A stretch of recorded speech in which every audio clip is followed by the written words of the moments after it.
X-Clan. I think X-Clan really has Okay.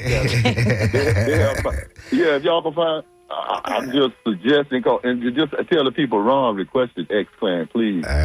I'll do anything. I ain't gonna say that. I was gonna say I walk down the street in the fire underwear through hell. And on that note, okay, Yeah, we got to get to the NPR. That would be news. Okay. Hey, we got NPR coming up, folks. Yeah, all right, man. Hey, thanks for the call, brother. Yeah, we got a few more seconds before NPR, about another 20 seconds, and we'll be there. But right now, you're tuned to Sunday Forum. Miss Annie and Walter L. Smith. Off the State Crew. Boy, look at here. I can't wait to get into this conversation. Stay tuned. Stay tuned for that conversation. From NPR News in Washington, I'm Giles Snyder. Firefighters in Southern California are concerned about the return of potentially strong winds that could fan the flames of the wildfires burning in and around Los Angeles. The National Weather Service says critical fire weather will continue into Wednesday. Thousands have lost their homes, and what's next for each varies.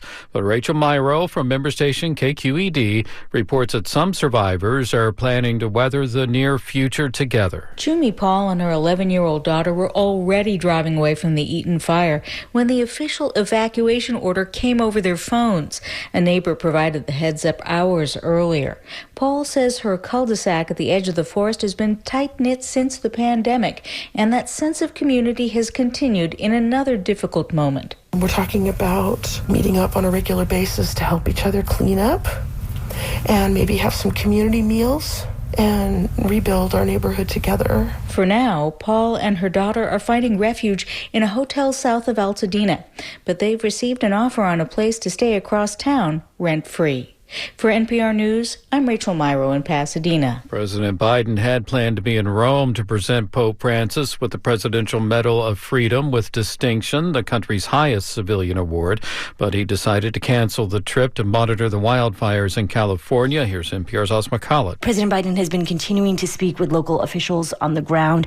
Last week, when fires began erupting, he declared a major disaster declaration, which is something that allows the federal government to step in and provide help. And he's been insisting that the federal government is going to stick around in California for as long as it takes. This is all happening at a big moment of political change here in Washington. Today marks the beginning of President Biden's final full week in the White House before President-elect Donald Trump's inauguration. Overseas to South Korea, where President Yoon Suk-yeol will not attend the first hearing of his own impeachment trial. That's according to his attorney. NPR's Anthony Kuhn reports from Seoul that the first formal hearing is scheduled for Tuesday. South Korea's parliament voted to impeach Yoon for his brief declaration of martial law last month. Now it's up to the Constitutional Court to uphold or overturn the impeachment. But Yoon's lawyers say that because Yoon is wanted on separate criminal charges of insurrection, attending the impeachment hearing could jeopardize his safety, implying that he could be arrested. Yoon remains holed up in his residence, protected by the presidential security detail, which blocked police and investigators from executing an arrest warrant. If Yoon is absent on Tuesday, the hearing will be rescheduled for Thursday, and if he doesn't show up then, the proceedings can go ahead without him. Anthony Kuhn, NPR News, Seoul. And from Washington, you're listening to NPR News. The French island territory of Mayotte is on red alert again. Another cyclone is heading towards the islands off Africa after making landfall in northern Madagascar yesterday. Mayotte is still recovering from a cyclone that hit a month ago. That storm, described as the most devastating to hit Mayotte in nearly a century. Voters in Croatia casting ballots today in a presidential runoff election. Incumbent President Zoran Milanovic is favored to win. Milanovic easily won the first round of voting last month, but fell short of the 50% he needed to claim victory over 7 other candidates. He is a critic of Western military support for Ukraine.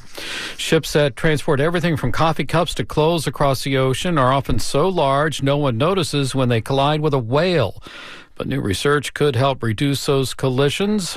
Northwest Public Broadcasting's Courtney Flatt reports. Whales often get killed by ocean-going ships. So research published in the journal Science combined worldwide shipping data with whale migration routes. The study looked at blue, humpback, fin, and sperm whales. It found they're at risk all over. Wherever you have coastlines, port, and migratory animals is where you have this conflict. That's Sean Hastings. He's with the National Oceanic and Atmospheric Administration. Hastings says voluntary programs off the California coast ask ships to slow down, and they've helped a lot. The study found most whale ship hotspots could be covered if the shipping industry put the brakes on 2.6% of the ocean's surface. For NPR News, I'm Courtney Flatt in Richland, Washington. And I'm Giles Snyder. This is NPR News. Support for NPR comes from Cunard, with round trips from Miami to the Caribbean on Cunard's Queen Elizabeth. Guests can dine on flavors of the Caribbean and explore local life on shore in Antigua, Barbados, St. Lucia, and beyond. Learn more at cunard.com. Your news, your views, your values. This is WMNF Tampa 88.5 FM. In our land of plenty, the problem of hunger and homelessness is both tragic and inexcusable. We invite activists who are tackling these issues and those dealing with it in their lives to join us in the WMNF studios and share their stories to help promote understanding and change. The event is on January 18th at 2 p.m. when Living Mirror will reenact these stories respectfully with a view towards promoting compassion and positive action. Regardless of your own personal circumstance, you can join us to increase your awareness and inspire action. Go to WMNF.org/events to reserve your seats. Homeless, homeless.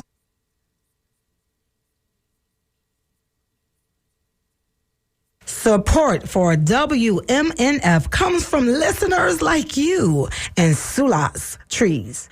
With 20 years of experience, no tree is too big, no tree is too small, and they pressure wash it all at Sulas Trees. More information from Ted at 813-409-0659. Different on purpose. You're tuned to Mission Driven, listener supported WMNF Tampa.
Yes. That's the sound of T.S. Monk, the son of Thelonious Monk, the late, great Thelonious Monk. And boom, boom, boom, boom, boom, boom, boom, boom, V. Give me the good life. That's what we're hoping for this year, is a good life. And that's what we're going to make happen. That's what we're going to make happen, in spite of everything else that's going on. So let's get started with this discussion about this young man, Javion McGee. There's something seriously wrong with this story. It took place in Henderson, North Carolina. A young man who's a truck driver out of Chicago, Illinois, went to Henderson, North Carolina to make a drop-off at the Walmart there, and he goes inside to purchase rope. Now, when he purchases the rope, he playfully throws it up in the air, tosses it up in the air, catches it, and walks out the door. That's the last you see of him before he's discovered dead, leaning. Here's a description: leaning up against a tree with a rope around his neck. He's not hanging from the tree; he's leaning against the tree. Now, we don't know a couple of things. One of the things we don't know is, first of all, we don't know that there's no bruising that's on the man's hands or defensive bruises or anything like that the coroner says are absent, number one. Number two, we don't know exactly how the rope is around his neck, except to say that what we do know is that there's no noose. There is no noose. There is no knot. The rope is just wrapped around his neck. Don't know what that means exactly or how that happened. What's disturbing is that he's found leaning against the tree as described, leaning against the tree. Something's wrong with this story. Something seriously wrong with this story. And it was in a rural area. Mm-hmm. He's in a rural area where the sheriff, mind you, the sheriff is a black man. So you would expect that you'd have more intensity regarding solving this situation, or at least transparency, right? Coming from a black sheriff, yeah, exactly. And according to what we're getting so far, the family is just not satisfied with what's being said, because what they're saying is there's no foul play. I fail to see how that doesn't add up to foul play. I fail to see that. I'm looking at it. What they did was, I'm looking at the article. They literally put out a play-by-play of when he first left Pennsylvania heading towards North Carolina. And they literally have it started down at 1 a.m. September 10th. And they give a breakdown from him leaving, him making stops at the stores. It does talk about him picking up the blue rope at Walmart. It talks about him on, he stopped and gave a homeless man $228. Dang. Yeah. I mean, they're literally giving a step-by-step, from 1 a.m. on September 10th all the way up until 6:01. And they talk about him being found, at that location by the tree, in that little secluded area and whatnot. But the part that does not math for me, as I said, the math is not mathing, this individual started out, in good spirits. It's not showing anything that was wrong. He was stopped at stores on his way, to make this delivery. He's stopping for food. There's no issues. He went to go get a room, and he was told they didn't have any rooms. That was around 6:22 p.m. Okay, then he walked out of there. He gave the gentleman $228. This was a homeless person. Okay, at 6:28 p.m., that's when he went to the hotel. All this, again, is on September 10th. Once he was told that they didn't have any rooms, he walked up to the front desk. The employee told me he don't have any rooms. He left 2 minutes later after that. This is the play-by-play that they put out, okay, that the sheriff force put out. 6:35 p.m., he gets back into his truck. He leaves the parking lot within 1 minute. Then he ends up back at that location where he was found, okay, on Vance Mill Road in a dirt lot. He's seen carrying some object in his hand. They don't say what it was. They're assuming it was the blue rope, so there's no proof that was it. It is proof that he did purchase a blue rope at Walmart. That is true. He walks around his trailer, gets into the front gate, locate the same lot, and then that's it. So I'm like, something's not right someplace. 7:30 p.m., his truck is turned off. He's seen walking alone from his truck towards the trees. and then he's not seen anymore. And then that's when the 911 gets called at 10 in the morning on September 11th. So there's something missing because that's a big gap. Well, the one thing that is not being said is, another thing that's not being said is the word suicide. Right, they're not calling it that. The word suicide is not being used. They're staying away from declaring whether it is a suicide or a homicide. It certainly is not a mishap. They said the rope was tied around his neck a total of 11 times. The other wrapped around his neck. Yeah. It said investigators said a rope had been tightly wrapped around McGee's neck a total of 11 times. The other end of the rope was wrapped around a tree branch. Yeah. And they're saying there were no obvious signs of defensive wounds. Mm-hmm. They're waiting on a toxicology report, which they'll share with the family first and then figure out a way to share with the rest of us. But the FBI is on the case, not just the state of North Carolina. Well, this should tell you right here something's not right, because they literally say he was in a seated position with his legs extended and his left foot crossed over his right foot. You're not crossing your leg, you committing suicide. Okay, so somebody set him up that way. Somebody positioned his body that way. Well, Don't understand it. The courts need... And so, having said this, having presented this to everybody out there in radio land, I got to tell you, we have got to watch after, I keep saying it, we got to watch after our babies and after our young folk. This, I don't know, we don't know what caused this, what this is exactly. We have no idea. It doesn't seem right. There's something seriously wrong with this. But what I do know is that we have issues of mental health in our communities. We have issues that have gone unchecked, completely unchecked. We don't talk to our children like we should. We don't. There's a lot we're not doing. And this is the best I can come up with. This is not just things that we're just not doing.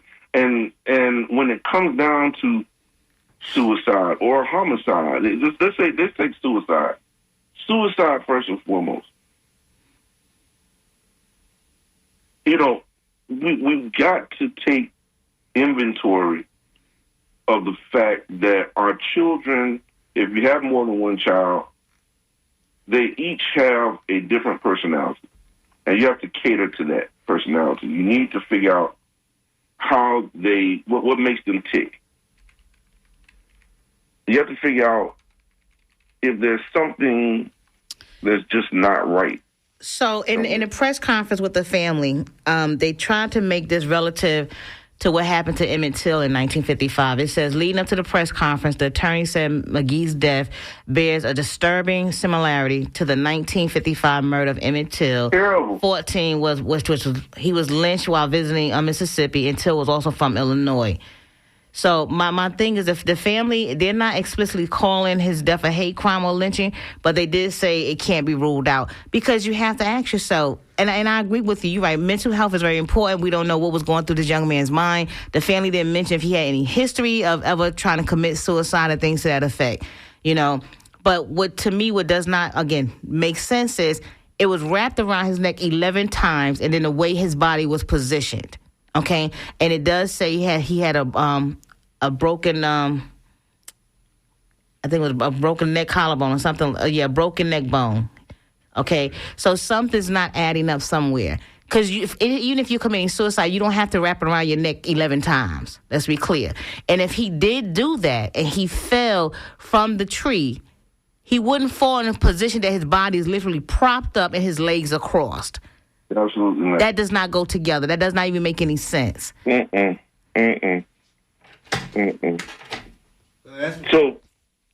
again, I go back to these points that whatever it is that happened,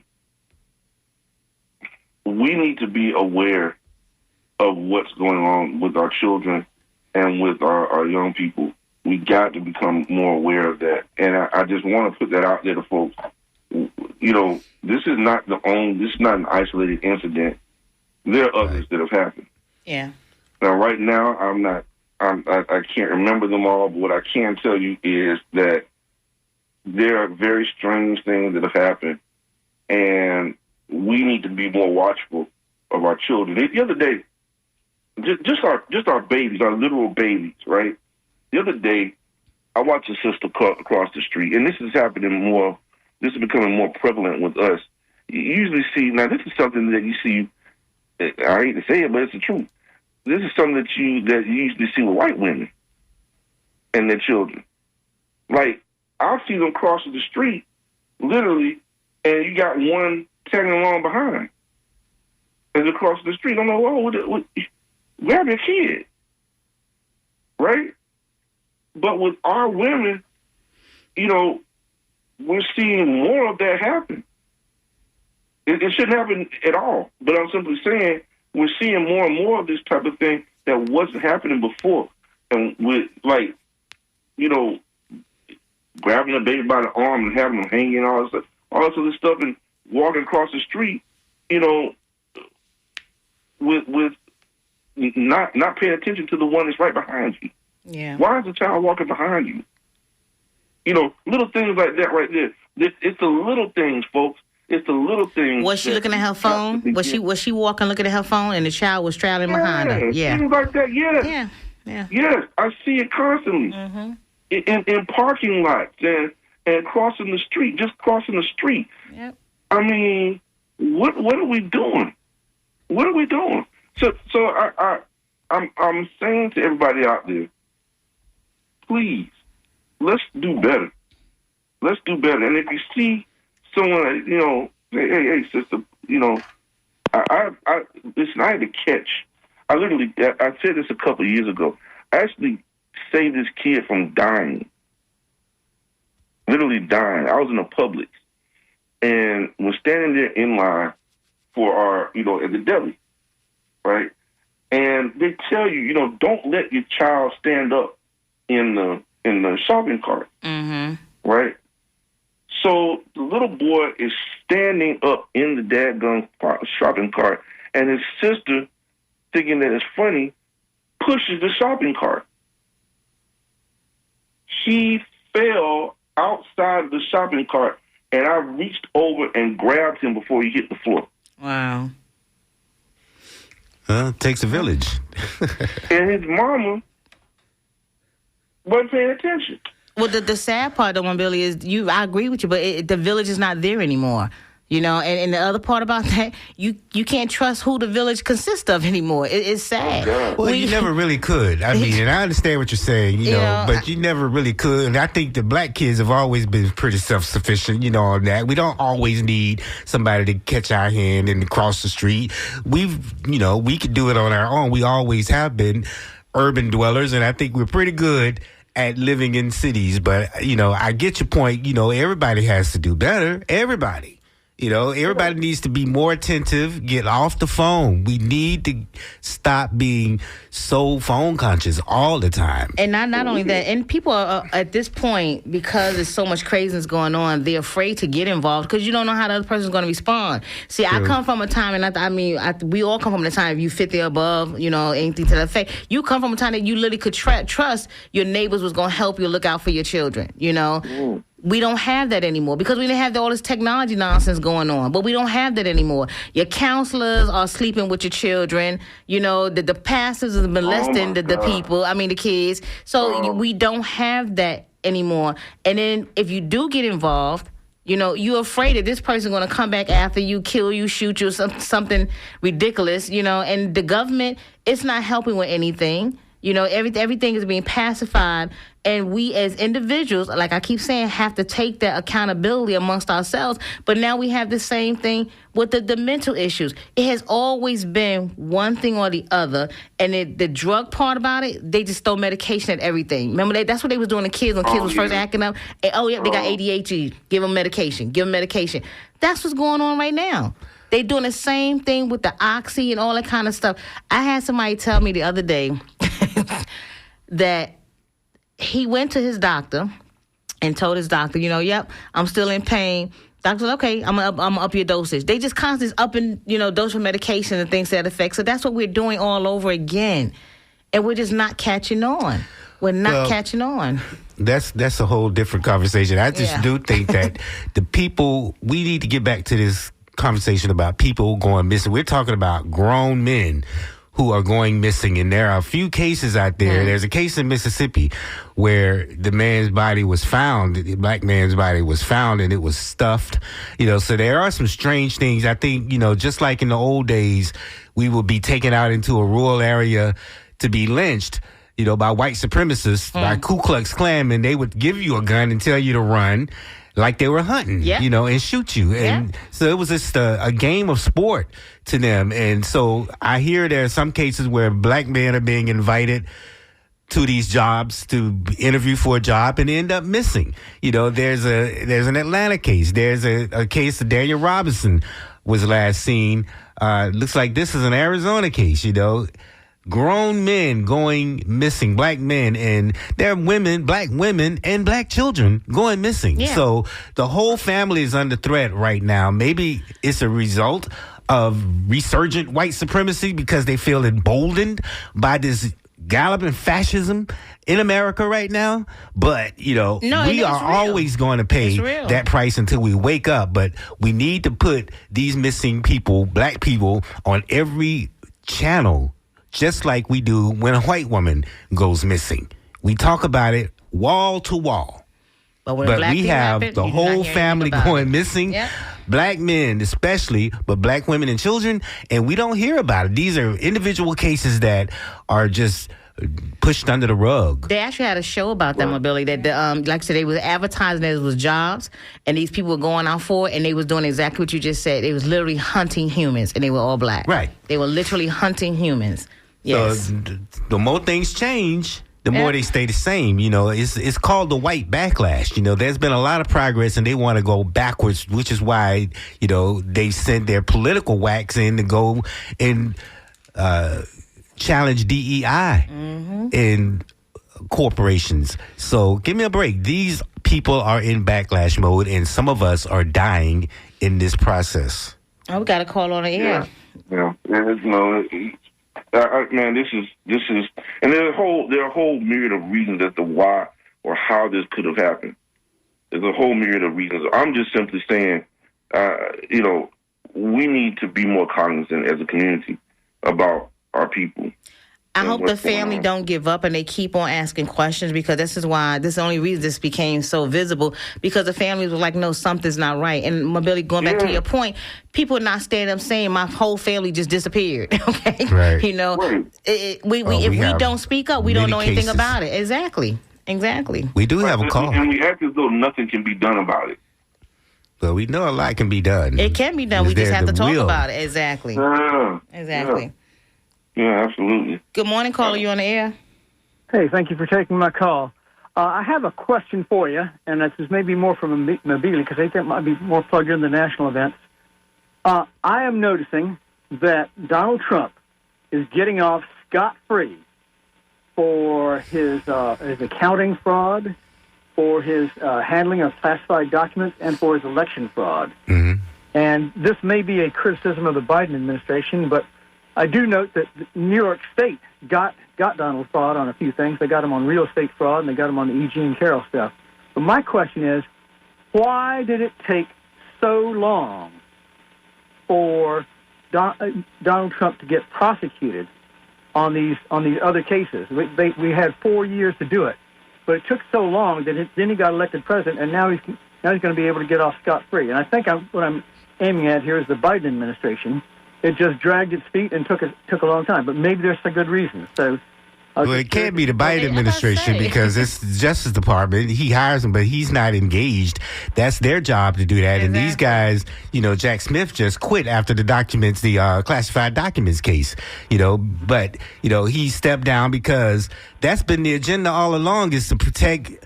Donald Trump wants to protect himself from prosecution. But it's hard to do that at a state level, because, those are not, judges that he put up but Joe Biden did put up a lot of judges who did not slow roll and slow walk the state cases. But on the federal cases, it wasn't just Donald Trump. You know, we had Andrew Warren right here, who had a federal judge say, the governor should not have taken your job away, but there's nothing I can do to give it back to you. Yeah. Right. Well, New York State did a good job. Letitia James got Donald Trump on a few things, but on the federal cases, on the election fraud and on the handling of classified documents, why did it take so long to prosecute Trump that he was then able to escape prosecution later on? You know, he spent 4 years putting judges in there. I'm about to say that's what took so long. He put these people in place. But the other reason that happened was because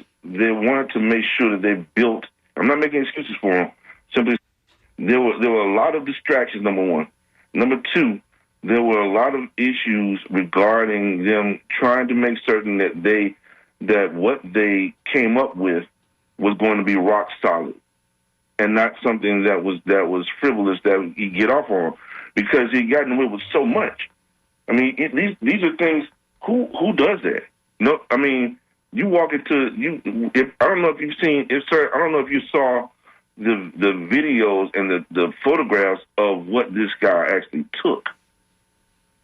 He had. Well, the thing is that we knew about the election fraud way back in 2020, and so I guess my point is that I think that when we talk about Biden did a lot of things that continued that were good for Trump's policies and kind of carried on Trump's policies. But so what I think is, I just don't see why it would take 4 years. I agree with you that you have to build a credible case. But did it take all that time to build a credible case, or could it have been prosecuted a little bit more quickly and expeditiously? I think distractions. I think there were distractions, whether intentional or otherwise. I think there were distractions, and I think that there were. What we know for certain is they were trying to build a credible case. That's all. Those are the only reasons I can come up with. Look at everything that took place within that 4 years. Anything contrary to what to the concerns that you're posted, that you're bringing to us this morning. I think you are 100% right with your concerns. There's politics. That's disturbing. That's very disturbing. However, and we are going to discuss this morning in terms of something that happened this past week regarding this. But yeah, he's a felon. It is in legal terms now. He is a convicted felon. He's not going to do no time or anything, but he still was convicted, and he could not get away from that part. But I do want to say you're right. It had to deal with make sure everything was strategically set up, but also there was a lot of things that happened from 2020 to 2024. So there was a lot of distractions. There was the pandemic. There was all these other issues. Yeah. But the Mueller report, Mueller's report, he spent all that time and then did nothing with it. So that was sort of an anticlimactic event that started the slow roll. And the 45's lawyer, Florida man's lawyers were always busy trying to get cases dismissed. So they were busy being little gremlins in the system, even at the state level at New York. But, you lie on a document, you put the numbers down, you can't come back and say as your defense, you just don't understand business. That's what we do in business. No, you can't lie on government forms. You can't lie on bank forms. You can't say your building was 75 floors when there's only 65 floors. You can't just lie just for the sake of lying. And just to clarify, the Biden administration did not have anything to do with that. He consistently kept saying that is the federal government. They're going to do it. Whatever they do, we're just going to follo along with it because they handle it. Yeah, so that was not the Biden administration at all. So and there was always there's one other issue that continued to rear its ugly head around this whole thing, and that was the issue surrounding the president's son and his activities. You talking about Joe Biden's son? Yeah. Hunter? Yeah, it was always popping up, and there was always some excuse as well. And they had a whole hearing behind it. A whole hearing. Pointless. They would not spend any time talking about the president's crimes. They would not even vote to convict him after he was impeached twice, which, by the way, today is the anniversary of the day he was impeached. But, a fog machine on that. A lot of good that it did. The Senate would not play along because it was Republican controlled at the time. So it's all politics. Oh yeah, absolutely. But I mean, look at the end of the day, this is what we're looking at. We are at a point in history that the president, the new elected president, is actually a convicted felon. How crazy is that? Right. How crazy is And that? you and that I this is what can't we're vote up to? if we were felons. Exactly. And in Florida, you can, but you have to pay your fines first, That's or you get a crazy. visit from the secret police. If you don't see the change in how this world is happening right now, I don't know what else you need. Because, I mean, the president is a convicted felon. And this president is talking about colonialism, going after Greenland and Canada and Panama especially. We got a call. Which brings us, thank you, Mobili, because that brings us directly into the next topic, which is this. Listen, this man feels as though he can do whatever he wants. He can do whatever he wants to do, and that the world is his oyster, and he can eat as many of them as he wants to. It's a playground. He has like a 6-year-old kid. But eventually, a 6-year-old kid gets a wake-up call. They get beat. They get spanked. He gonna get spanked by Panama. He's gonna get spanked by Canada, Greenland, if he tries that, because that's just a money grab in Greenland.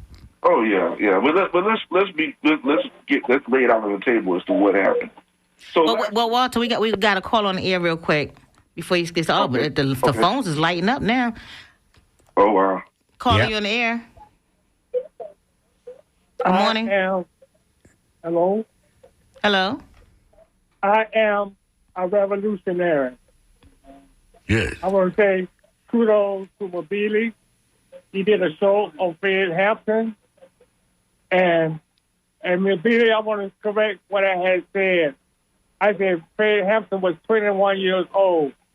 Correct phrase is Fred Hampton was a Panther 21. He was 21 years young. 21 years young. Yes. And he started at red power to the red people, brown power to the brown people, yellow to the yellow people, white to the white people, and most definitely black power to the black people. That's right. So, as the sister says, there's no such thing as color. We all come from Africa, where the first person was found as a woman. First creation was a woman, but we all one color. And as reference to history, we don't have to worry about what these people are telling us, what we can teach our children. Right. And salute to the African Socialist People Party.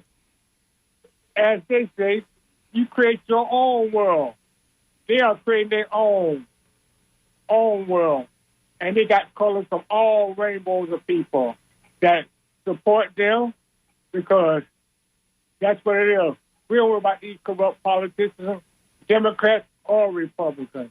They all are corrupt. They are corporate parties. Corporate parties. Salute to the two parties here in Tampa who are running for their party, because they believe in the Fred Hampton Rainbow Coalition. They believe in independence power. And like I say, salute to the African Socialist People Party.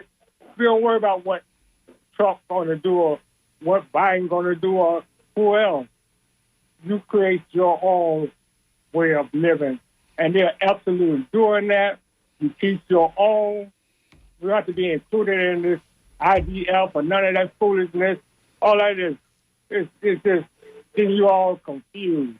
You create your own way of living, and the African Socialist People Party are doing that, and they play music of liberation and liberation for all people. But Fred Hampton was a Panther 21 years old, and look how he had changed the world. And they never mentioned the killing.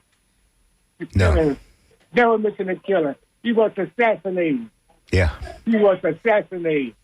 But yet still, I am a revolutionary, and his spirit will live forever. And as more revolutionaries to come. That's right. So kudos to Mabili for bringing out this program last week. I really respected that. Well, I certainly thank you for that. Right. All right. All right. We got one more. Yeah, we got another one more caller. Caller, you on the air? Hey, how you doing? All right. Good morning. How you All doing? right. Yeah, Happy New Year. Happy New Year. Merry Christmas and Happy Hanukkah. That's over. Happy Ethiopian New Year. How about that? And I got to mention Three Kings Day, too. Okay? Well, you bring out a very interesting concept here that listen to Donald Trump, because I always talk about this thing called Lebensraum. Now, I'll preface this like this. My parents are from Panama, okay? My father and mother and then were born in Panama. My grandfather came from Barbados and my grandmother to build the Panama Canal, right? And so, and I've been to Panama when it was an American colony, the Canal Zone and those sort of things. And I saw what the Americans were doing, charging $72 for a ship to go from the Atlantic to the Pacific. Now, when you go back to Panama City was it was looked like Ybor City, to tell you the truth, back in the day. But when the Americans left and Jimmy Carter signed that agreement, you should see Panama, Ciudad de Panama now. I mean, it is this place got more skyscrapers and buildings than Chicago, Atlanta, place combined. To drive from the airport from Panama from the airport in Panama City to Colón you had to go up through all these mountains and stuff. But now they got a highway there. So the Panamanians have used that canal money that trafficking through the canal to build their city. And what Mr. Trump is doing is what we call Lebensraum. He wants to do just what Adolf Hitler did, okay? He wants to get in and take, like Hitler. Expansionist, yeah. All of Europe. Now he wants to go to Greenland, Canada. And he just uses case so narrow-minded about Canada. Canada consists of 10 provinces and 3 territories. What's going to happen there? This place is gigantic. Then he wants to come in and just say, and then come to Panama and say, we're going to fight our own allies in Denmark, the people in NATO, to go after to take Greenland. That is the mindset. He took place right out of the book of Adolf Hitler. Lebensraum. Read that word. And that thing in California, what's happening in California is another example of political Lebensraum, where he sees an opportunity to go in and his rich boys to seize the property of people and then establish what we call a colonial, a conservative Republican empire. And brother, I got through with a meeting. You don't believe me, man. I went to a meeting the other day, and the first thing they talked about was a new eugenics, that eugenics was good and that sort of thing. That's I'll show you the audio of this thing. And so when we look at what's happening, what Adolf Hitler did, well, he said, well, the German youth troops and all that other kind of stuff. That's good. That was all a part of eugenics. This guy is, and when you look at Christian nationality, Walter, which that comes right out of South Africa. We've talked about this before. What you are looking at is fascism, brother. All the horror stories that have come that we've been talking about are coming true, and we've got to be able to resist and fight these things. So I want you to just take a look at this. Take a look at what I mentioned, Lebensraum. And that is a Nazi term. Actually, it comes out of the United States. Ratzel came to the United States. And what it says is about the progressive societies moving and why Ratzel came to Alabama. He came to Georgia. He's from Germany. He comes there and he sees how the Americans displaced the Native Americans and threw them over and into Oklahoma and develop a progressive society in Georgia and Alabama and then Mississippi. The problem they had in Florida was, and really they tried to occupy Florida, but Florida was Spanish. And Florida and Cuba, there was wars between the Oglethorpe and all that kind of stuff that went around, and eventually Florida became a part of the American empire as they grabbed it from Cuba and tried to re-enslave the blacks that were in here. See what happened. Look, go to Fort Mose and the history of St. Augustine. You will see this. And Ratzel called that Lebensraum. And the First Reich of Germany, the Second Reich of Germany, with the Kaiser Wilhelm, when they expanded into Africa, Namibia, Tanganyika and stuff, that was Lebensraum and stuff that takes place. And then in the Dutch into South Africa, Lebensraum and stuff. And these guys communicated, and remember, these guys are all communicating with the Germans, the First Reich with the Second Reich with the Kaiser, and then the Nazis later on with the Third Reich, all communicating with all the folks in the United States and stuff. So when Hitler says, I'm going to take over Russia, okay? Well, this is this guy's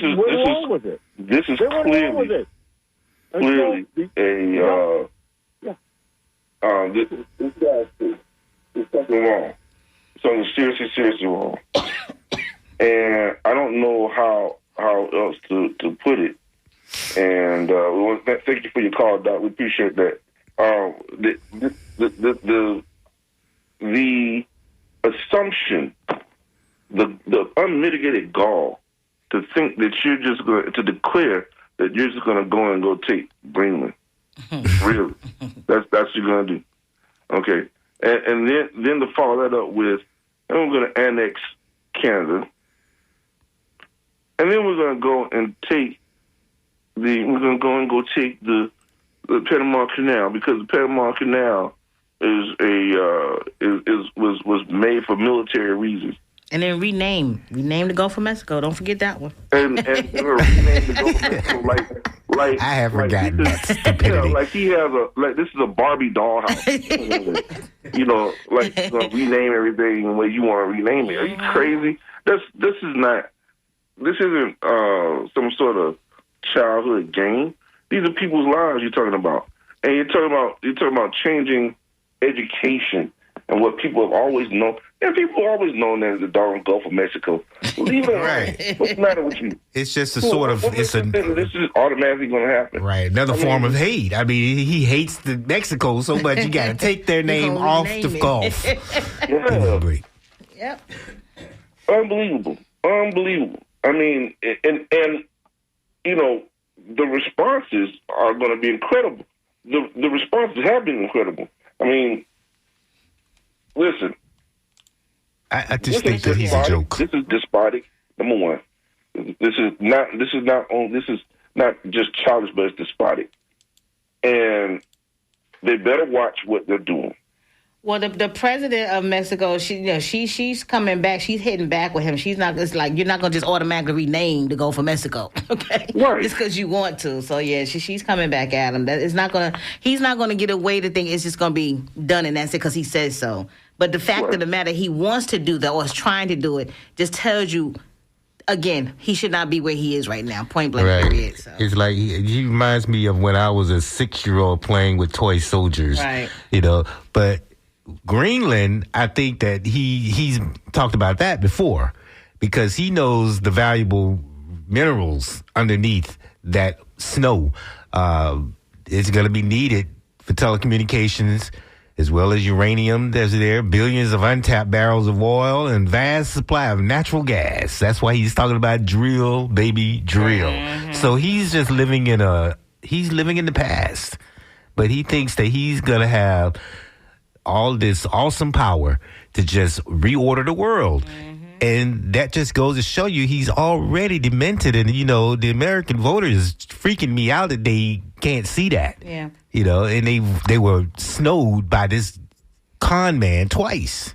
Yeah, like the president said, he's absurd. Okay, he's absurd with everything he wants to do is absurd. She's like, okay, I tell you what, you want to go ahead and name it the Gulf? What he called it, the Gulf of America? Then she said we're going to rename North America to America Mexicana. Okay, okay, which would make a whole lot more historical sense. It's just ridiculous. It's ridiculous. It's sad that we have to have these kind of discussions about the presidency. You know? That's the part that's really sick. He's just that ridiculous. Yeah, but it is based on rooted in a lot of all of these other divisions. Like there's this thing. The people in California wanted to break away, so he's trying to probably give them some a wink and a nod as these fires are going on, as was alluded to by a caller earlier. We have another caller, Walter.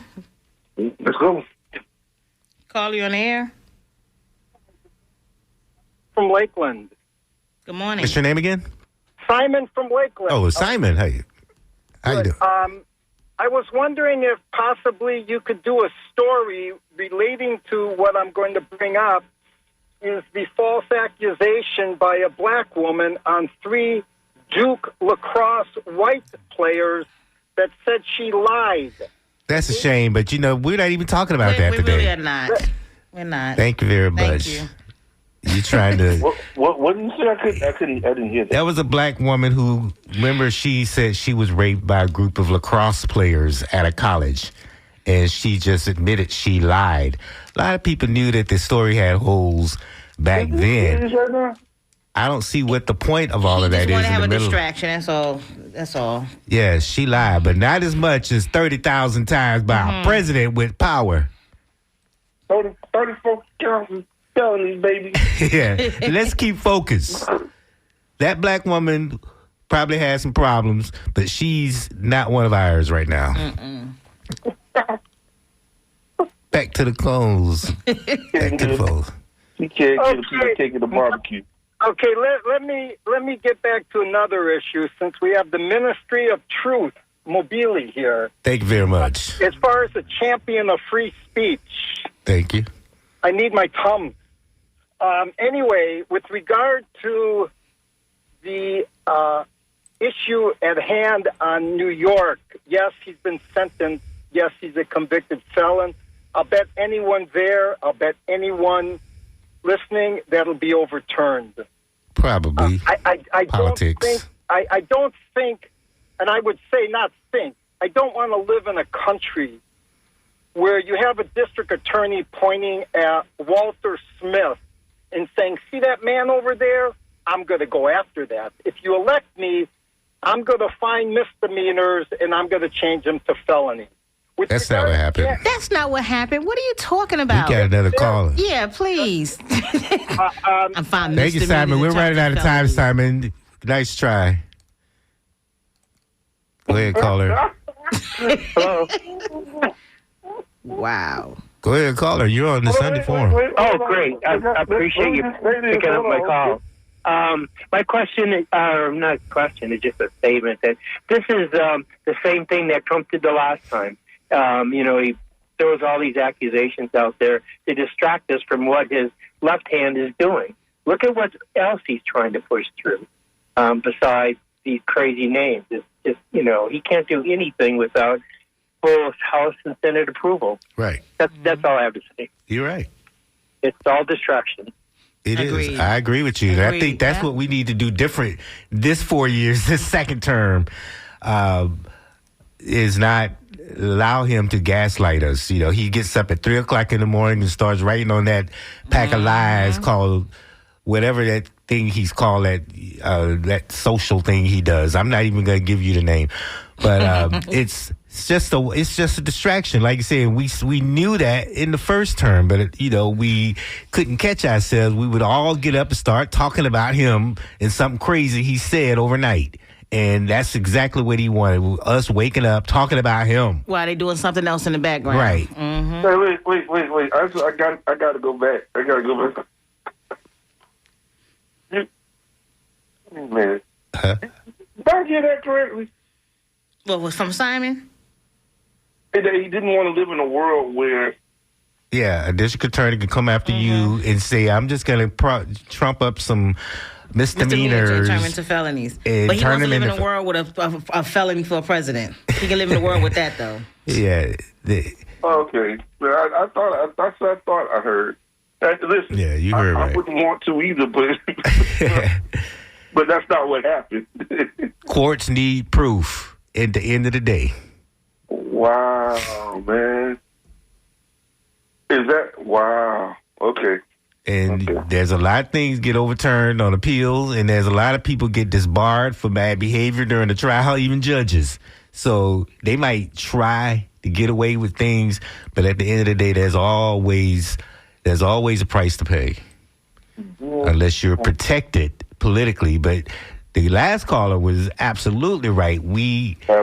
If Congress lets him get away with it, and I think the Democrats are going to play somewhat of a resistance there, but they do know how to get those conservative Democrats on their side at times on certain issues.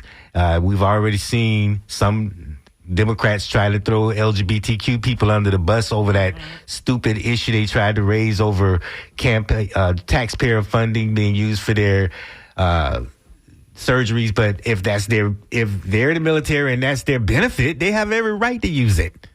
So there's no reason to be throwing any community under the bus. And Walter, we did get a couple of emails. One has written the U.S. is in a colonial free for all throughout the world.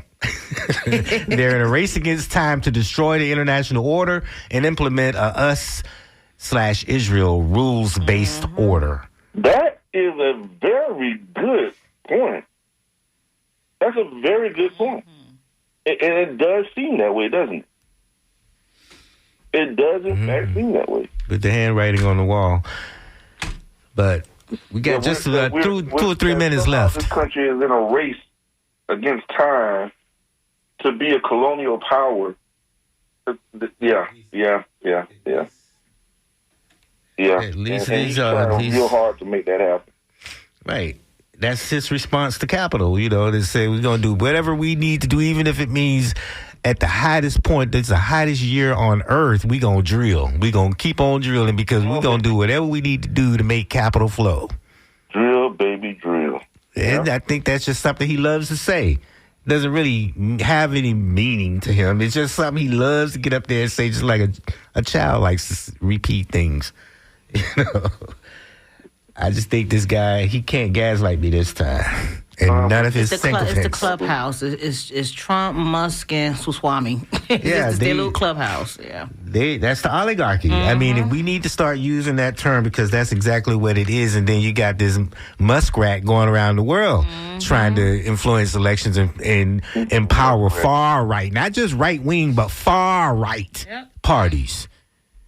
Ultra conservative, and the dastardly implications of what our local governments are doing. Yeah. And getting away with. And what our businesses are going to be able to get away with. Unbelievable. We witnessed over the summer a full rubber stamping of the energy companies to be able to raise rates. Raise your electric bill and you can't afford it. Wow. Not to mention the fact that they're now saying, oh yeah, well, you can't do anything about it because your local governments can't even regulate it. So we're going to burn, baby, burn. We're going to burn. We go with the burn, baby, burn thing. We're going to burn gas and burn it the way we want. They go drill, baby, drill, and burn, baby, burn. That's what that word. This is getting sick. And what really bothers me about it more than anything is that, and I'm going to go ahead and just say it, our elected officials act like they don't have a backbone to do anything about it. That part. You need a backbone. I'm just going to urge them all to do that, to come together with some spinal rigidity. Let me know how that work out. Good Lord, man. Can we address this, please? Can we do something? God. Well, I don't know, man. We getting close. We got another minute left. Yeah. 1 minute. Well, hey, listen, I want to thank everybody for joining us for this episode of the Sunday Forum. And as always, from my voice to the radio waves to the hearts and the minds of each and every one of you, we love you. And there's not a thing you can do about it here on the Sunday Forum. We'll see you next weekend. 2025, blessing and prosperity. Stay tuned. Postmodern Hootenanny is coming your way next. Here, followed by, well, actually, I'll be following updates from National Public Radio News. This has been Sunday Forum. Thank you, Walter. Thank you, Miss Annie.